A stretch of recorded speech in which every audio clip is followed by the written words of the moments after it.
What does aviation leadership look like? Oftentimes we're asked to engage the executive to whom aviation reports. They sometimes wonder, what can I expect from my leader? Well, we really believe there's a couple key indicators. One of the most critical elements when you look at your leader of an aviation team is, do they look like the rest of your executive team? Really strong leaders could sit in your staff meeting and you wouldn't be able to tell who the aviation professional is. When we look at the language of aviation leaders, the words they use, the questions they ask, they're very similar to what you hear from your other executives. There'll be questions around strategy, risk, culture. What are we solving for?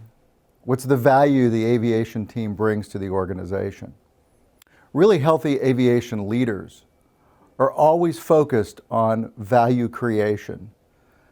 They see the role of themselves and the team is not about going from A to B, but what is it that the aviation team and the assets it has can do to leverage how the business wins in the marketplace.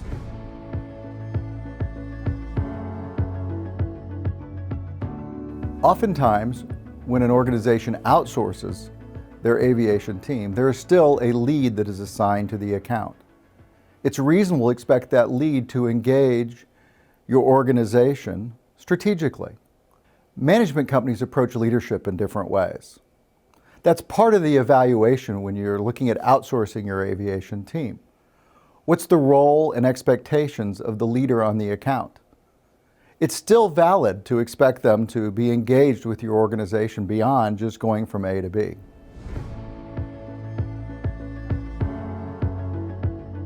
When we think about the background of aviation leaders, the tradition has been, let's hire or promote the most senior aviator, the pilot. They've received a lot of imputed trust from senior executives, much in the same way as a doctor or a surgeon is trusted and moved into the role of hospital administrator. Oftentimes we take a very strong technical performer and we move them into a leadership role that they're unprepared for. There may be other individuals on the aviation team that have skill sets broader than even a pilot.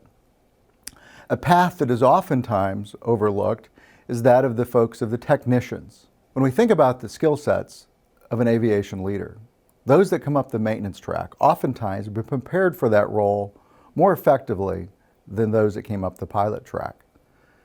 Maintenance technicians, maintenance leaders have led large teams, managed large complex projects, oftentimes have been involved with strategic planning, all skill sets which are critical for an aviation leader.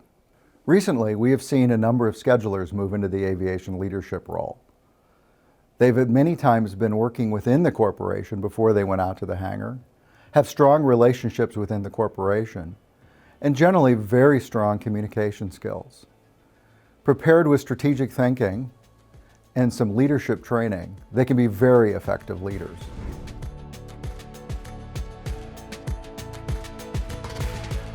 Really great aviation leaders understand the business you're in.